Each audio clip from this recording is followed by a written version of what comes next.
Hello, it's Rafael Gutierrez, Dr. Rafael Gutierrez. Welcome to our channel. I'm going to talk to you today about information and information as it applies to martial arts. And what I'm going to tell you is this. You have all the information known to humans available to you on the internet. The problem is you don't know if it's the right information or the wrong information. And the reason is people give you information for different reasons. There are some people who their goal to give you information is to give you the most up-to-date information as they can for various reasons. For instance, me, when I teach a class, my information has to be the latest, most accurate information available to us because that's my job. That's what I get paid to do, is find the information, process it, and present it to students in a rational, logical fashion. Some people give you information to make you feel better about yourself.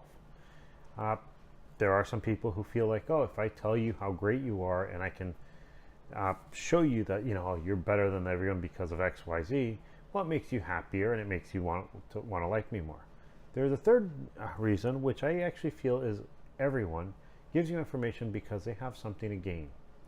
If you take companies, for instance, in the past, there's actually been companies that have made and published articles in they're pretty much their own journals to promote themselves or to get people to buy a certain product. Now, I will go back to the buy different products a little bit later, but one of the things that happens is there's not a problem with someone giving you information for you to buy a product. The problem is that a lot of times companies will do this to get you to buy a product that they know may actually cause more hit damage than if you don't buy it. For instance, in the 70s, a couple companies that made formula for infants published a bunch of articles saying that diseases could be passed by breast milk. They weren't peer-reviewed, but they were made to look as if they were peer-reviewed. Now, peer-reviewed information is really important, and that's what I'm going to get to eventually. But I'll tell you how damaging it is when someone publishes something, tries to make it look like it's academic and peer-reviewed when it is not. In the 70s, a couple companies that made breast milk did this, sent this stuff to third world countries, where some people made in a week what the formula cost for what they normally assume someone would drink in a day. And these companies published something saying that breast milk could pass on diseases to infants. And they gave this to doctors, they gave it to people who didn't necessarily understand the peer-reviewed journal. Now, doctors are supposed to understand the peer review, but a layman a lot of times doesn't. And that's one of the problems that people come across. So you see something that looks like it's an academic article. The journal it comes out of could be made to sound academic, but it's not peer-reviewed. And so a lot of the information isn't necessarily false, it's just incorrect the way that they were actually doing it. Now, people give you information for a lot of reasons. One of them is because they want you to buy a product. For instance, for me, this channel is like the Colgate Hour of the 50s. I actually do this, and my hope is to promote my 2 books. I personally don't find a problem with that. I figure if people are interested in martial arts, it may be something that they're interested in. I'm going to present the best information, and it doesn't necessarily mean that you're going to find it in there. It just means that I'm going to give you the information, and I'm putting the pictures up there as a commercial in many ways. Now, there are some people who give you information because they want to sell you the product directly. So what I mean is, if I have a vitamin company, I can actually come out with research that shows that my vitamins are better than everyone else's. Now, in this case, I don't have to make it peer-reviewed. I don't have to let anyone review it. I can do my own information and show the data that shows, hey, look, my vitamin company, don't have one by the way, the products are better than everyone else's because I'm looking at specific things that I know I have that someone else doesn't. For instance, I can actually say, okay, let's say I have a vitamin that is gluten-free. I can take a bunch of people with celiac disease, have them take my vitamin and say, hey, look, everyone who took my vitamin didn't have the reactions that they had if they took vitamins that had gluten in it. And all of a sudden people will jump and say, hey, look, these are the good vitamins because people don't get sick off of them. It could be better for people who have gluten insensitivities, but not necessarily the whole population. Companies do this. They actually form organizations to put out information, and they make them sound academic. Now, the biggest cases that this happened is one where a couple breast milk companies made articles look scientific, translate them to different languages, and pass them on to people who didn't understand how the peer-reviewed system worked. They actually sent it to third world countries, and it caused a lot of infant mortality. Some people say, well, companies will do the right thing if left alone. Well, truth is, what we see is, you can actually see it with the breast milk in the 70s. You can see it with the Ford Pinto. If you don't know about that, I would tell you, read up on the Ford Pinto scandal. You'll see that. You can see it every so often when a company gets sued because they are able to convince people that their product is safe, and they can get around different things. Now, what made actually some of the stuff in the past worse is how companies actually do stuff. One thing that Ford did, for instance, with the Pinto is they determined who was buying the car, and it was a low income car, and they found out how much it would cost for them to pay out after people died in the car, and that way they compared that cost to how much it would cost them to recall the car, and they figured it was cheaper to pay people off when their relatives died than to recall, and so that's what they did. Eventually they were caught, but as you can see, nothing happened to the executives. That's pretty much why most countries have realized that we need some sort of standard. Now, I actually have been asked, and this is part of the reason why I'm making this, is if I've read certain articles. Well, I do read a lot of articles, but all the articles I tend to read, not all, most of the articles I tend to read tend to be peer-reviewed. I do also tend to read a lot of textbooks. I do also read articles and books from people who give their anecdotal experiences. What I mean by that is there are some people who teach, and based on what they've done teaching, they've seen certain things work, certain things don't. Now, a lot of times there are actually people who study this, and they do trials. Now, here in this channel, I do not do this peer-reviewed. I use peer-reviewed information to give you information, but the information that I have here, nobody's reviewing it, seeing if everything I say is correct or incorrect. As a professor, I teach based on what I know is the correct information, but there's no one there sitting saying, well, no, based on the latest article of the New England Journal of Medicine, there is this is different. As a professor, it's expected I'm doing that, and so my students get the most accurate information, up-to-date information. Now, peer-reviewed, it doesn't mean it's perfect, but if we understand how it works, we can actually see why it may be better than everything else. This is the way peer review works. Let's say, first of all, before I say anything, I do want to mention this. There is an overwhelming amount of information. Some of it is better than others. There are facts. You can't deny. There are things that have been studied for, so many years, and they may know that they're not quite there for complete truth, but they're the closest they can get. There are two other things to remember. One is just because something's old doesn't make it correct. And the other thing is just because something's new doesn't mean it's correct. You actually have to balance everything out. Now, I'm going to use the properties of water to show you how peer-reviewed works. Water has actually a lot of interesting properties, and some of you have seen this. For instance, if you go to a coastal city, you'll notice that the temperatures tend to have less of a severe range than if you go inland. I live in San Diego. If you're here by the coast, usually the temperature tends to fluctuate maybe 5-10 degrees.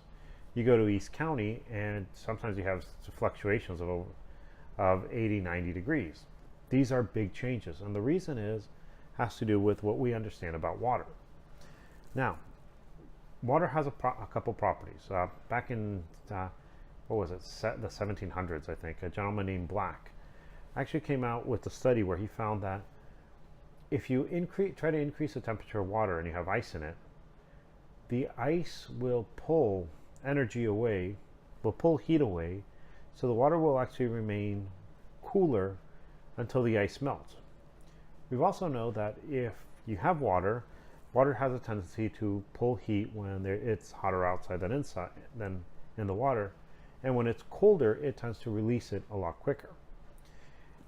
That's something that we've known roughly for 300 years now. Nobody argues with that. That's actually one of the big things. So one of the things that happens is if someone's trying to make an article on why certain places have better temperature than others, they would actually go back and they'd cite these 17th century studies as support for their arguments. It isn't just a no, it's not, or a well, I live in someone may live in Alaska on the coast and they may have fluctuations, but someone who lives in Arizona may say we don't have the same fluctuations as Alaska. Well, those arguments kind of become irrelevant when you start looking at what we know of different structures. So, again, if what we know is we know that there's more water, where there's more water, there's going to be actually a lesser change in temperature on the outside. Water temperatures can actually fluctuate a lot. Not a lot, but they can fluctuate. And there's some graphs that show that water temperatures have been rising, while the pretty much the atmospheric temperature has only risen a little bit. Now, this actually would make sense if you're looking at warming trends, because the hotter it gets, you think about it, 2/3 of our planet is water, so water will be able to absorb a lot of that heat. It could be problematic because we won't see problems with heat until way down the line, unless you're in a coastal area. But that's actually one of the big things with peer-reviewed information. Now, a lot of stuff we talk about people talk about and argue based on opinion. Opinion is one thing, facts are something else. For instance, I've actually did a video on why punch with 2 knuckles instead of 3. Now, I actually have said if you're actually in a soft area, like for instance belly, muscle, it probably isn't going to make a difference. But if you're hitting the head, you use these 3 knuckles, they break. There's actually evidence for that. You can go to the CDC hospital, pretty much the accident room, emergency room documents, and you can see why certain things are a certain way. Now, does that mean that you shouldn't listen to anyone who doesn't have peer review? And I would say no. But when someone tells you, well, this is the way it is, especially if you're an instructor, you have to find the data. Or you can actually look for people who give you the data themselves. It's better to actually find your own data because people claim different things. I will actually tell you guys something that was interesting. I knew a person I went to medical school with who, every time he was asked a question, he would always cite the Annals of Internal Medicine or New England Journal of Medicine. I remember a lot of times I read these magazines and I didn't remember any of the articles that he actually mentioned. And people would actually just accept that what he was saying was real. One day I found out, because I had just read the journal and had taken a lot of notes, that he was making up what he said. It wasn't the New England Journal of Medicine. He was just spouting out stuff that he believed and claiming it was from another source. So that's actually one of the big things. Now, as martial artists, there are actually certain things that we want to do.